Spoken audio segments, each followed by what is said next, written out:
Some shows talk about one team. Other shows barely talk sports. This show will talk Packers, Brewers, and Bucks every day. It's Wisconsin Sports Daily with Steve Sparky Fifer, served up by Wendy's on 1250 AM and 105.7 FM The Fan. Download the Wendy's app today.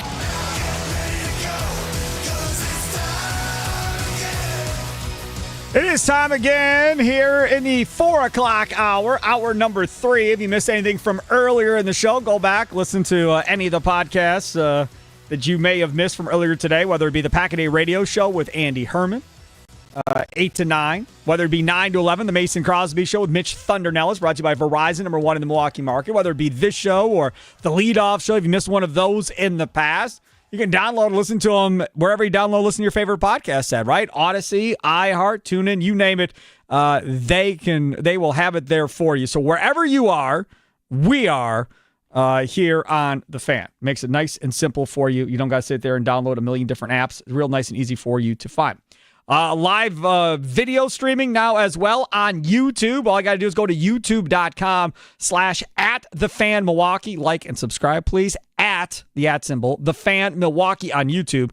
And you can watch all the shows on YouTube there as well as they occur or anything that you may have missed. Sam Dykstra, MLB Pipeline, joins us coming up here in about 10-15 minutes from right now. Updated top 100 list, prospect list up today. And we'll talk about that. Brewers have 6 in the top 100. All right, on ESPN, they have a story up earlier today. Potential MLB trade proposals for Skeens, Acuna, and Buxton is the name of the article. Dave Schoenfeld is the guy that wrote it. So they have offers for Paul Skeens. The Mets, the Dodgers, the Tigers, all with big offers. And then they put the one that could get it done as well. For Ronald Acuna Jr., for the Braves, they have 3 teams there as well. They have the Brewers, the Mariners, and the Tampa Bay Rays, if they were to trade Ronald Acuna Jr., which more than likely they won't. But this is what Schoenfeld is saying would probably take for the Brewers to get it done, or at least where they should start. Jesus Made, top prospect of Carolina, 18. Luis Pena, top prospect at Carolina, 18. Sal Frelick, Logan Henderson, Abner Uribe, all of that to get Ronald Acuna Jr.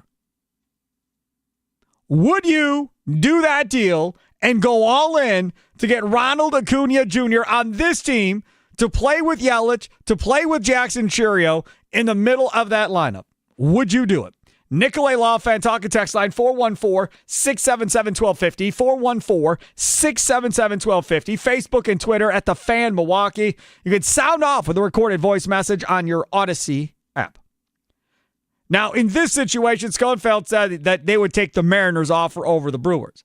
As far as the Brewers' offer, he writes, Milwaukee's offer is enticing with 2 premium hitting prospects in Made and Pena, but a riskier package as the 18-year-olds are a long way from the majors, and neither is a lock to stick at shortstop. A big offensive hole in the Braves lineup. Williams would be the key to the Tampa Bay trade, blah, blah, blah, and he talks about Tampa Bay. So he doesn't know if Atlanta would do it because they're 2 18-year-olds that aren't going to help them anytime soon. I quote tweeted this earlier from another Twitter account and said, we'll talk about this coming up today starting at 2 on Wisconsin Sports Daily. And I got flooded with reactions on my Twitter account talking about that possibility of a trade and what everybody would do in that situation. Fan of all Wisconsin sports tweets back, hell no to this trade. Okay, fine. No problem. Another one says C. Carter, 1969, says, oh, hell no. Okay, very nice. Here's another one. Trouble is, the Brewers likely won't even make the playoffs to see a potentially young, really good rotation. That is from the ever negative Sarah Ann Rhodes on Twitter. Neil says, absolutely not. Aaron says, this is asinine. Bill says, no freaking way. Okay. Now, it sounds like a majority of these are no. That's what it sounds like. There are some guys that would be okay about this. Lafferty Daniel says there's about 10 guys you offer this trade for. Acuna is one of them. JRH3 says do it in a heartbeat. J Torrey 79 says yes, go after the World Series. So there are some that say they would do this deal, but a majority say absolutely not. That's just from @Sparky Radio on Twitter. That's not even from @TheFanMilwaukee on Twitter, where you can partake as well. Nicolay Law, Fan Talking Text Line 414-677-1250. Do you sell the farm, essentially, to go get Ronald Acuna Jr. if the Braves are listening, if they decide to sell at the deadline? Ram Northside, you're next on Wisconsin Sports Daily, served up by Wendy's. What's up, Ram? Hey, thanks for taking my call. Sure. I'm going to say yeah. Hell yeah. What are we waiting on? Because, baseball is about how you play in October. Yep. Right? So the season is long. And I don't know about you and Charlie, but this is how I look at baseball. The NBA season is over, you go to Summer League, and I really started paying attention right about after the All-Star game. And then the dog day of August is going to really determine the rest of the year. So if you fall behind in August, it's kind of like a wrap. Like if you're 6 games behind in August from first place or something like that, and you're fighting for a wild card, it might be rough. But if you can add to your lineup a bat, what we got, it could probably reflect the years when we had Ryan Braun and Yelich. We just didn't have the pitching. Now we got pitching. We just need another bat. We just need another bat because we got guys on the bases.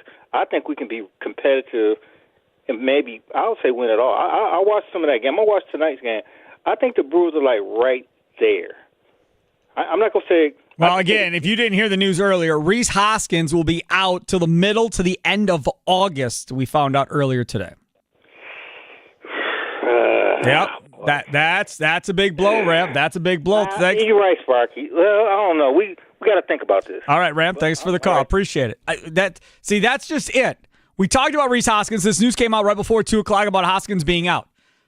With that being said, you already needed a power bat. Now you can argue that you might need 2 power bats to try and fill the gap here. And then the conversation becomes, do I play Yelich more in the outfield to get another power bat that can be a first base DH? So instead of Yelich playing maybe once a week in left field, maybe he plays 3 times in left field, during the course of the week in the second half of the season after you kind of saved him for the first 3 months and barely used him. Maybe health-wise, he'll be okay to play 2.5 months once you get in the playoffs and not get himself hurt again. But that's a big risk because he's been healthy for so long. Would you go all in for Ronald Acuna, Charlie?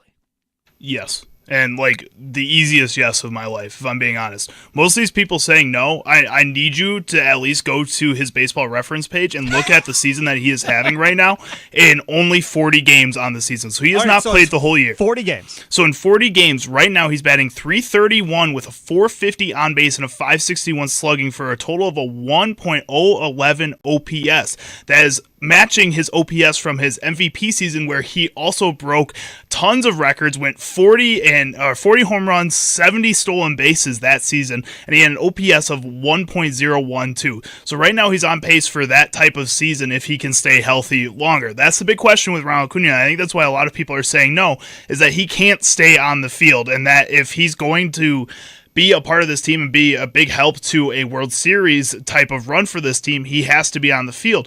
That's awesome and all, but right now what the Brewers are getting from a lot of players not named Christian Yelich is a whole lot of nothing on their offense on a consistent basis. And I think when you look at a guy like Ronald Acuna, who yes, may not be all that healthy all the time, when he is healthy, and he is one of the greatest players of all time statistically when he is healthy, you have to give that a shot.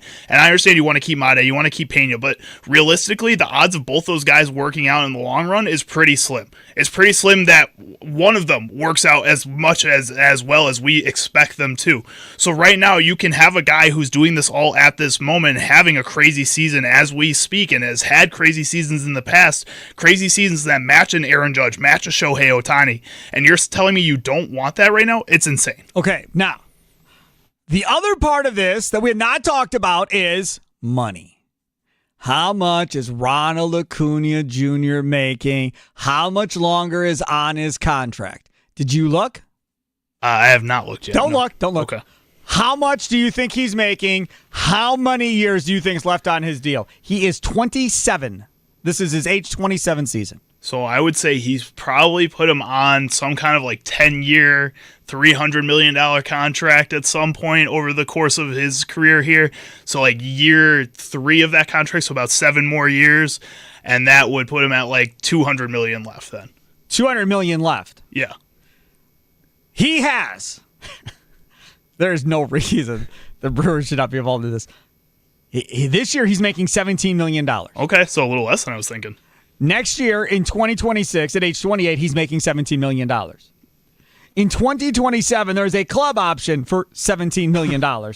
And in 2028, at age 30, there is a club option for $17 million. And then he is a free agent in 2029. Yeah, do that deal. What are we doing? Are you kidding me? That's one of the best contracts in all of baseball. If that man can stay on the field, even if he doesn't stay on the field. The club option is a $10 million buyout. Why in the world would you buy him out? But that's what we're looking at. So you would have him under control for 3 full seasons after this one is done. And then if later you're like, okay, we're out of it, we got to go trade Acuna to net back some prospects, you'll clearly be able to do that and find a whole bunch of takers if you were to do that. I will say this. I would not trade Made and Pena. I would try and figure out a way to keep one of them and replace that person with Cooper Pratt or somebody else to get off of both of them. You get one of them, but give me somebody. You can take somebody else in the top 10 to go along with them. If I can keep one of them, I think I'd do it, but I can't give up both of them. I can't give up both. They both may not work out, and it may not matter, or they both may be studs, but I don't think I can give up both of them. Let's say for the case of Tommy Wortz, you take Luis Pena out of this trade. Fine. And maybe you take a Logan Henderson out of this trade, and you put in a Jacob Mizorowski in the spot of both those guys. Would you say yes to that? Do you think more people would say yes to that? All these people are saying no. No, I don't. People are in love and infatuated with Mizorowski right now. No, I don't think people would say it. But I'll tell you this. I think from a Brewers perspective, it may be more appealing just because they have so many pitchers right now that they think they can probably survive with all the pitching they have coming up, plus the pitching they already have up at this point. I mean, right now, I don't understand this. I don't understand. If I'm Matt Arnold, why are we calling everybody trying to give him Jose Quintana? Like, why isn't it? Maybe he is doing it, but they haven't done it yet. Like, you should be able to get something decent. All these teams that need pitching, somebody should give you something for Jose Quintana. But that Acuna contract is a steal, man. I mean, we talk about Churio, but that dude's 27 and unbelievable, as you just heard Charlie say. This isn't an if come maybe, we'll see what happens. This is he's a definite stud, and they're only paying him $17 million for this year and 3 more. Oh, my goodness gracious. Yeah. Coming up next, Sam Dykstra, MLB Pipeline. They have an updated prospect list. I will ask him what he thinks about this Acuna trade proposal from ESPN, as well if he were the Milwaukee Brewers. It's Wisconsin Sports Daily, served up by Wendy's, live from the 1250 AM 1057 FM The Fan Studios, powered by the Potawatomi Sportsbook. Time for your fan weather forecast, brought to you by Utke Heating and Cooling. 72 degrees, partly cloudy skies right now, low of 66 tonight, and tomorrow a high of 75.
Welcome back. It's Wisconsin Sports Daily, served up by Wendy's. That is what Tommy Wortz is saying about Charlie and I right now, who is the host of the leadoff show, powered by the Potawatomi Sportsbook, getting ready for Brewers baseball coming up here at the top of the hour, 90-minute pregame show.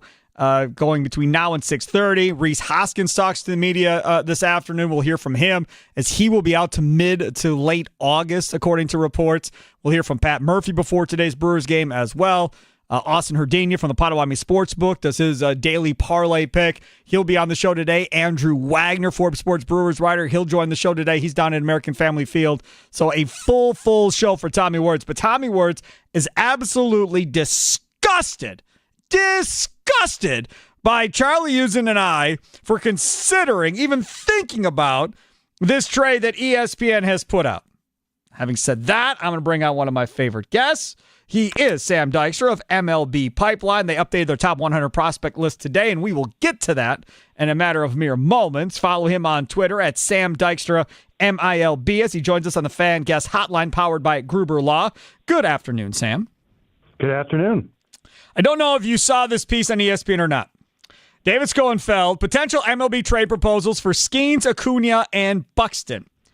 They have one up there for Ronald Acuna for the Milwaukee Brewers, which is what we were talking about in the last segment. Now, I am going to tell you Ronald Acuna's contract before I read to you the trade proposal. Ronald Acuna is going to make, this is not in the article, we looked this up ourselves. Ronald Acuna is going to make $17 million this year, age 27 season. Next year, he's going to make $17 million. The year after that, a club option for $17 million. The year after that, at age 30, a club option for $17 million.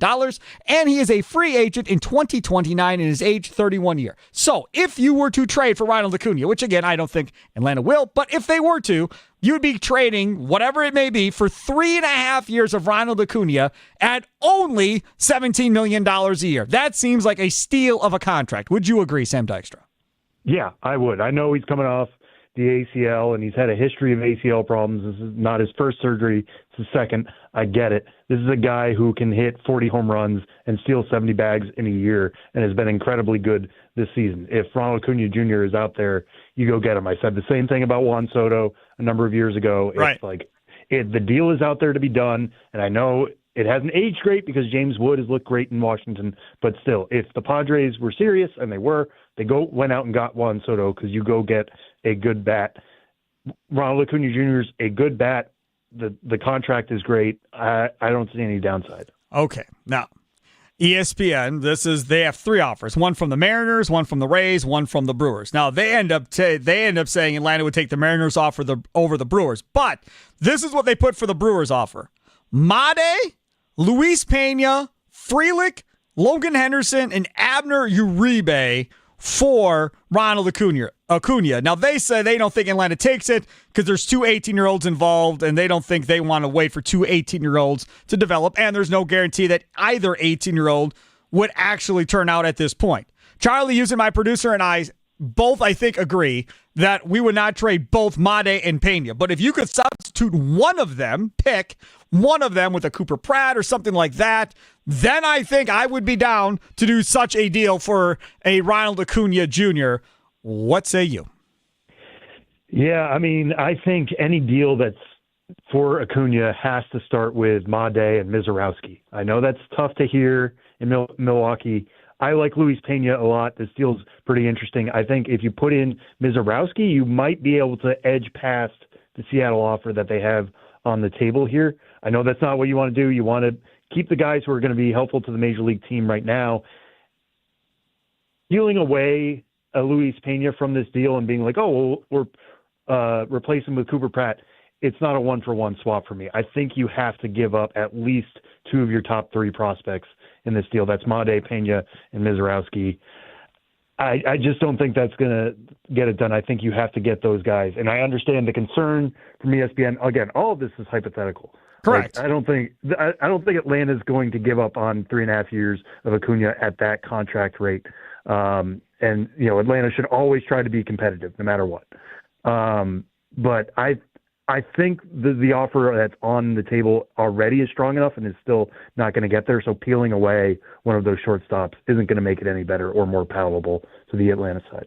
Yeah, Sam Dykstra, MLB Pipeline. Follow him on Twitter at Sam Dykstra, MILB. Let's talk about the top updated 100 prospect list across Major League Baseball. Jesus Made is at number 8 on this list, of course, with the Carolina Mudcats. Some could argue that he is not having the same type of year as Luis Pena, both about the same age. Why Made at 8? Why Pena at 39?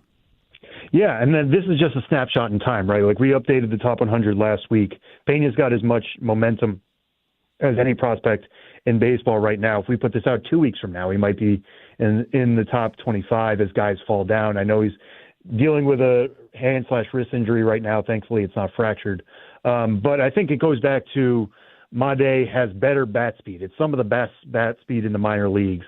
He's a switch hitter. Pena only bats from the right, so he doesn't have that same split issue that Pena might going forward. Pena's added some strength this year. He's certainly hitting for better exit velocities, and that's coming across in the slugging numbers that he's putting together. They're much improved from where they were in the DSL. But I think Made is going to be a more well-rounded offensive package by the time both of those guys reach the major leagues. Pena is going to be somebody who, can maybe threaten 12, 15 homers, but I think Made is going to be 20-plus, and that's extremely valuable up the middle. Mizorowski's still on this list, obviously. Now, we were talking about this earlier in the show. They're about to get Nestor Cortez back here. He's making his second rehab start with the Timber Rattlers coming up Thursday night. So he's getting closer to being activated. And unless they go to a 6-man rotation, it would appear Mizorowski is the odd man out. Yeah, it would feel that way. I would hope it doesn't work that way, but I think we've kind of had to learn from Logan Henderson, right, who's another guy we added to the top 100, who it felt like Logan Henderson was doing everything possible for Milwaukee to keep him around. That fastball changeup combination was just exceptional. It's continued to be exceptional for Nashville, but they've just prioritized, especially as they're trying to chase down the Cubs, guys who have been there or guys who have elite stuff. Mizorowski has the elite stuff more than Henderson, but doesn't have the experience of a Cortez. So we'll see how things go, like counting on the pitching being exactly the same right now as it will be when Cortez comes back. Could be a fool's errand. You never know what injuries could pick up. But if Mizorowski, I was there for his start against the Mets at Citi Field, where he lost command in, I think it was the third inning. That's the Miz we saw a little bit in Nashville and certainly at points before that. He has to be as sharp as he was in the first 2 outings if he wants to keep this spot. But the stuff is still there, and the stuff's always going to keep him in the conversation. Isn't tonight a huge game for him? Coming off his first rough start in the bigs and then going up against the top 2 team in Major League Baseball that's lost 4 in a row and desperately trying to figure out a way to get a win here, having to face Ohtani and Betts and Freeman and the nerves and everything that goes along with it. Now, thankfully, they're in Milwaukee, but I think this is a big start for Mizorowski. Yeah, and I mean, if you heard him talk after his last start, it was him saying, like, I just missed location. That's going to happen. I'm not that worried about anything. His velocity did dip a little bit in the middle innings, but again, that's something that's happened for him in the past.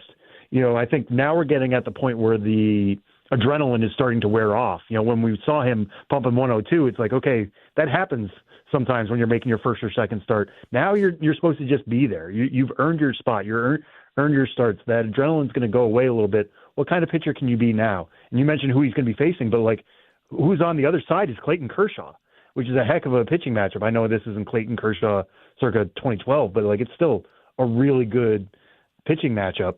How is Mizorowski going to answer the bell? I think we're going to be able to tell here. And the biggest thing for me is what kind of adjustments is he going to make the second time through the order? You saw Brandon Nimmo hit that home run off him the second time up. Guys, once they start to see his stuff a little bit more, they can make adjustments at the major league level. Can Miz adjust back? I think we're going to get some answers tonight. All right, the other thing, Sam Dykstra, is Cooper Pratt. We were talking about Joey Ortiz earlier. He got sat for the last couple of games. He's supposed to be back in the lineup tonight for the Brewers. Pat Murphy, none too happy at him with his approach at the plate or whatever the case may be. and was trying to send a message. And we were just saying there's nobody close that he can even turn to if this isn't going to work, because Monasterio isn't going to scare anybody into thinking he's going to keep a job at this point. So they're going to have to go back to Joey Ortiz, no matter how miffed they may be about something. Cooper Pratt sitting down there at Double-A. He's 44 on your list. What do you project him to look like the rest of the year? Does he maybe get a cup of coffee at Triple-A? I don't quite see it happening this year for him. He's been better of late. I mean, if you look at his numbers the last 30 days, 317 average, 878 OPS. He's been walking more than he struck out. He's got 10 steals, no caught stealing in that span, but he's only got one homer. I mean, I think when we ask around about Cooper Pratt, who can he be moving forward? It's a really good defensive shortstop. Somebody's going to put the ball in play. It's a pretty good approach. It's just the power isn't quite going to be there for him. Can he scratch out 15 homers a year? I think you want him answering that question. So is he Bryce Terang? I don't know I don't think he's as athletic as Terang is. Okay. But yeah, it's kind of that similar. I think he's got a little bit more pop than Terang did at the same time. That was an even bigger drawback for Terang. So you move the sliders up and down between those two guys. I don't think it's a perfect comp. But yeah, I would want to see him get ample time at Nashville before thrusting him into that conversation in the second half. And this is just, his age 20 season. I mean, he's still plenty young even for the Southern League. Yeah, all these guys are plenty young. I mean, Made's 18, Pena's 18. Now, this next guy, he's been in the minor leagues for a little while, and he's coming off of injury and still trying to find his footing at AAA Nashville again. Jefferson Cuero, who at one point was the top prospect for the Brewers, the guy that is expected, or so we think, to replace William Contreras at catcher here in the next couple of years. Yeah, he's been interesting to follow just because, first game last year goes down with the shoulder injury, 2024 basically all wiped out except for that one game. Was supposed to come back this year. Pat Murphy was supremely excited about him in the spring, even called him, he's my favorite prospect we've had in a while. I just really like the way this guy works. I think that speaks more to Pat Murphy and what he values in a player and having him in the clubhouse than anything. But we've known Caro can be a really good defender behind the plate, but then he had a hamstring injury that set him back even more. And since he's been with Nashville, he's slugging just .313 in 21 games. So the sample's pretty big now. You would want him to be hitting for some impact here. Now, he's always going to have a decent floor because of the glove work, and his arm is especially really strong behind the plate, but they've kind of protected him at times, got him a lot of DH opportunities. So he's not fully back yet, I think, in terms of is he able to catch 5-6 days a week? And then the bat just continues to be a question for us coming off all that missed time. The last guy on the list, as you mentioned earlier, cracking the top 100 for the first time, Logan Henderson at 91. I thought I had saw that he's getting beat up a little bit here as of late at Nashville. Where do you think he slots into a major league rotation? I think he could be a pretty comfortable number 4. I mean, the reason why he was outside our top 100 coming into the year was he was somebody who hadn't thrown more than 81 1/3 innings in a minor league season. He's dealt with some injuries over the years, and then having a fastball and a really, really good changeup. And it was, I've gotten plus grades. I've gotten plus grades on the changeup. It's always been exceptional for him. Sometimes guys like that can overachieve in the minor leagues because you don't see that level of changeup at high A, at double A. But now that it's working as well as it is at triple A in the majors, and yes, it's been a little bit of a step back the last few outings for Nashville, but I'm not overly concerned about that just yet. The control has been there in general for him on the year. I think he could be a number 4 for a really good team, like somebody who gets a start in an LCS situation. Is he going to have a Mizorowski ceiling? No, and that's why we rank them differently. But he could be a steady presence so long as he stays on the mound, and so far in 2025, so good. Is there another pitching prospect that we don't talk about in this farm system that isn't Mizorowski but has the potential to be one of those frontline guys that might be a 2 in a rotation to Mizorowski that is somewhere in this farm system that, doesn't get a lot of play because they're deeper in the farm system, but has the stuff, maybe the makeup to maybe be that guy? Yeah, somebody I'm keeping an eye on is Bishop Letson. Now, he hasn't pitched in a few months, but he was an 11th round pick back in 2023, signed for way above slot, around $482,000, basically because they wanted to talk him out of going to Purdue.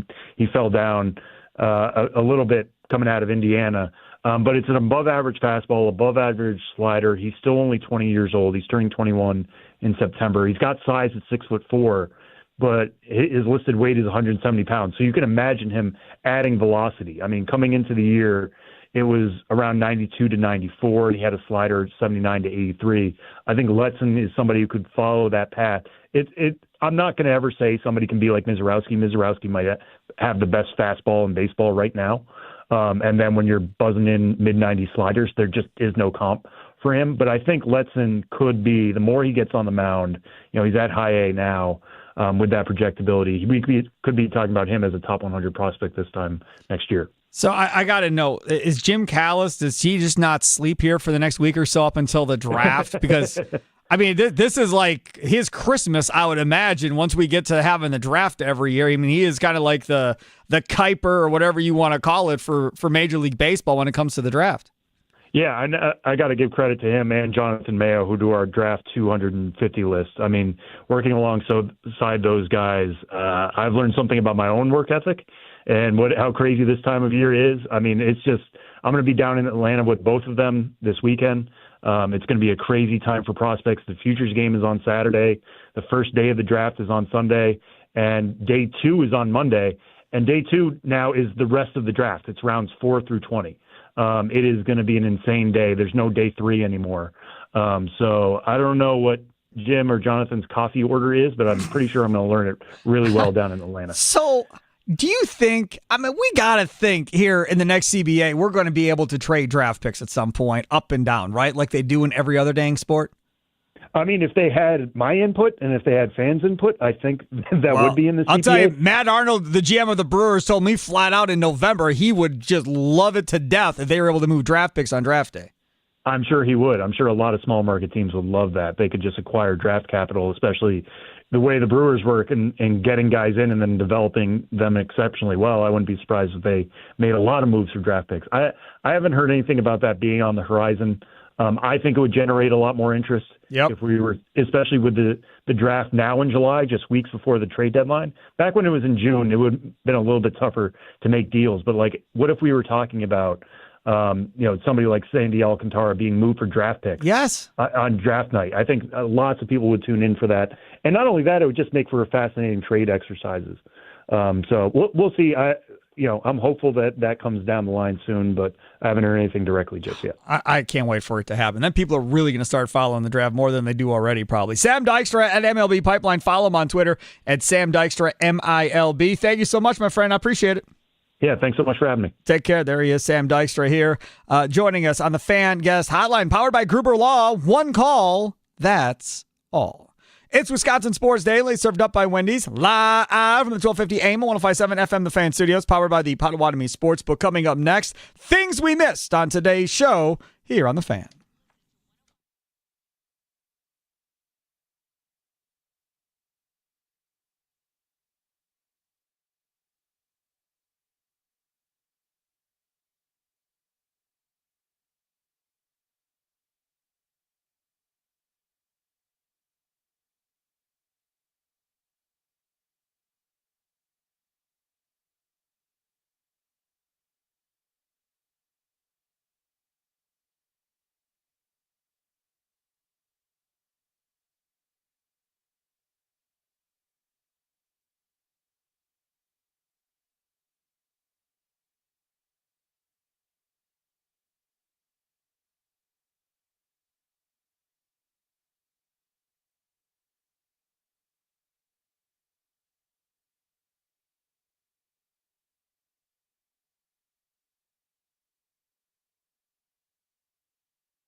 It's Wisconsin Sports Daily, served up by Wendy. Sparky here. Charlie Uczen, other side of the glass. Tommy Wortz will join us momentarily as he gets ready for the leadoff show, powered by the Potawatomi Sportsbook. That comes up at 5 o'clock. 90 minutes of fun and excitement.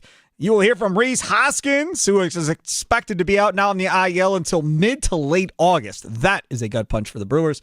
We'll also hear from Pat Murphy, Brewers manager, as he talks before today's game. Andrew Wagner will check in. He's at American Family Fields. We go inside the clubhouse, brought to you by Focus Baseball. Plus, we also had this character, Austin Herdenia, over at the Potawatomi Sportsbook, who loves giving his parlays of the day. I always tell people, sit in the parking garage at Potawatomi, wait for him to make the pick, run to the kiosk at the Potawatomi Sportsbook, and make that the wager that he is suggesting. I think you come out ahead between now and the end of the year if you do that going forward. So make sure to stay tuned for that coming up at 5 o'clock. Let me tell you about U.S. Cellular. Been with them for about 10 years, 12 years, whatever the case has been. Don't ever get in fights with customer service. I've had an issue with a phone before I brought it in. We just switched it out. No big deal. I've never had problems with U.S. Cellular dealing with anybody over there. Never at any point. I've had several phones over the course of time. Everybody in the family is attached to U.S. Cellular as well. You should be too. And if you are a part of U.S. Cellular, the family over there, you can enjoy Us Days going on right now, going up to July 16th. Their exclusive event to celebrate loyal customers with unique offers. This includes big discounts on new phones and tablets, plus other giveaways and events like parking lot parties.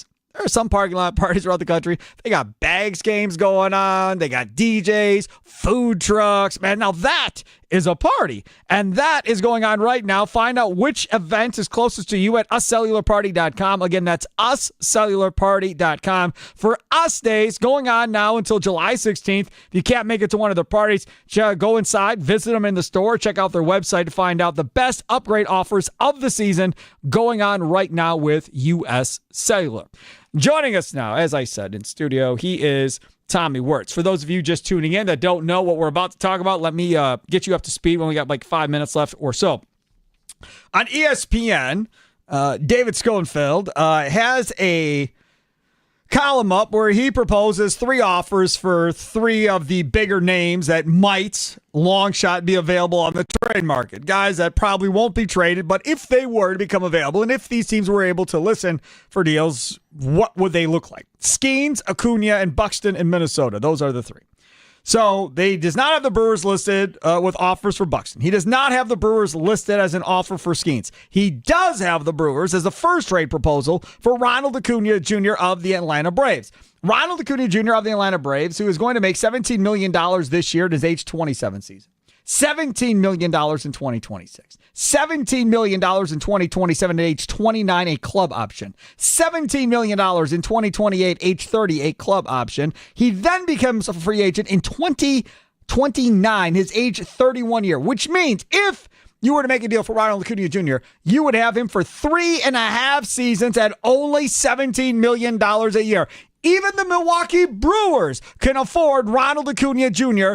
at that number. An MVP-type player to put into the middle of the lineup with Yelich, with Chourio, and finally, you have a guy that can drive and runs. Finally, you got a guy that teams would fear. Could you imagine Chourio hitting in front of Acuna with Yelich behind him? Oh, my goodness gracious. All right, so here is the offer. And again, highly unlikely they trade Acuna, so this is just fun. But here's the offer. Jesus Made, shortstop, Carolina Mudcats, 18, Class A, top prospect. Luis Pena, another top 3 prospect for the Milwaukee Brewers. Tommy would argue he is their best prospect, 18 years old as well at Carolina. Then guys that we've seen in the pros. Sal Frelick, Abner Uribe, Logan Henderson. So 5 guys, 3 of whom have MLB experience. The other 2 whom are 2 of the best prospect the Brewers have, both 18 years old in their first year stateside over here.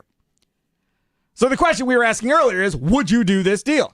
And Charlie and I pretty much came to the agreement that if you took out Pena or Made and replace him with somebody else, whoever that may be, that we would probably be okay with making this deal to get Acuna for 3.5 years at $17 million a year and really put yourself in a position with all the pitching you have to really be a true threat in the NL going forward. And a contract that you can actually afford in Milwaukee. Not some outrageous number you're like, there's no way we can pay him. This is stupid. Why are we having the conversation? The Brewers can afford this. Tommy Wortz hosts the leadoff show coming up here at 5 o'clock, powered by the Potawatomi Sportsbook, getting ready for Brewers-Dodgers. Mizorowski versus Clayton Kershaw tonight. That game will be on TBS as well. Brian Anderson on the call there. Tommy Wortz, you were none too happy with Charlie Uczen and I. Then Sam Dykstra from MLB Pipeline came on. He suggested that Mizorowski has to be in the conversation, probably with Made instead of Pena, and then talk about what the deal looks like at that point. Your thoughts on all of this? I'm currently Googling where David Schoenfield went to clown college right now. I can't find anything. I will report back when I find it. First of all, you cannot say, let me remove something from this piece when the piece is written like how it is written. It okay? is? Yeah, okay. You are telling me to give up the Brewers' top 2 prospects, and you know what? Mizorowski, well, let's just say their top 3 prospects, who you have said on air, I have said on air, is maybe the most electric pitcher we have seen for the Milwaukee Brewers in our lifetimes. And that extends farther than me. No shade. Then we are talking about 2 of the top 5 potential prospects in baseball in the future who are 18 years old currently right now. And everyone in Major League Baseball who follows any sort of prospect business knows everything about. These are 2 players that you are going to get 7 WAR out of in a season all day. They're going to play second base and shortstop and third base for your team in the future. This is like trading away Derek Jeter and Alex Rodriguez to get Ronald Acuna. If you are ready to say, yes, I would do that, then you tell me yes. But I cannot believe you two. I said this. I expect this out of Charlie. He's going with the vibes. He's going with the fun. But Steve, I am disappointed in you. And until further notice, you must be known as Steve now. He's hitting you with the government name. I've never once called you that. No, you haven't. No. And I can't even look you in the eyes right now. This is the deal. Every day we text about the joy that Luis Pena and Jesus Made brings us. Minors in general, we text every day. And you are going to rip my heart out, stomp on it, and make me not want to talk about it. And I can't believe you would even consider this deal. This is the issue. What's that? If he did not talk about the minors with the Building the Winner segment brought to you by the Ironworkers, if he didn't do that on every single leadoff show, he is living and dying every day with every level of the minors. I will argue that nobody in this town, outside of people that work in the front office for the Brewers, knows more about the Brewers farm system. Hell, he might know more than Matt Arnold does at this point. That nobody knows more about the Brewers farm system than Tommy Wortz does, because he's consistently every day going over all these numbers going over all this. I love what Sam Dykstra said. You can think about it with Made. You can't even let Pena. Pena is non-negotiable for me. Non-negotiable. I'm telling you. And he says Pena, he's okay with, because he doesn't think Pena is ever going to have the power. He's a non-negotiable for me, especially if you're talking about fitting into what the Brewers culture is. He's a non-negotiable for me. I need Ohtani or Judge on the other side of the phone talking to me directly on how badly they want to come to Milwaukee without their agent's consent for me to even think about getting rid of Luis Pena. I think the guy is going to be an absolute stud. Jesus Made, on top of that, is a top 10 prospect already in baseball. And if Jacob Mizorowski's name is even said on the other end of a phone line from whoever is taking the phone, Matt Arnold, it's a laughable offense. Are you going to be okay when they send him down when Cortez comes back? No, I'm not, actually. And I know that's what's going to happen. Yep. And I'm going to ask Drew on the leadoff show today, 6:15, he'll join the show, if that's what's going to happen. And I will scream at Drew. And then Drew will be mad, and we will get in a Twitter war like we do every day. But I can't believe it. Yep. And if you want to say that also with Acuna, 3.5 years, take that half year out, because that's throwing this half year in the garbage if they do that. He is Tommy Wortz. He's not happy with me. He's not happy with Charlie. But maybe he'll be more happy hosting the leadoff show powered by the Potawatomi Sportsbook without both of us around. That comes up at 5 o'clock, takes you right up to 6:30. Enjoy all that great content leading up to Brewers baseball. Enjoy the rest of your night. We'll talk to you tomorrow at 2 here on The Fan. It's Wisconsin Sports Daily, served up by Wendy's, live from the 1250 AM at 105.7 FM The Fan Studios, powered by the Potawatomi Sportsbook. Toodles!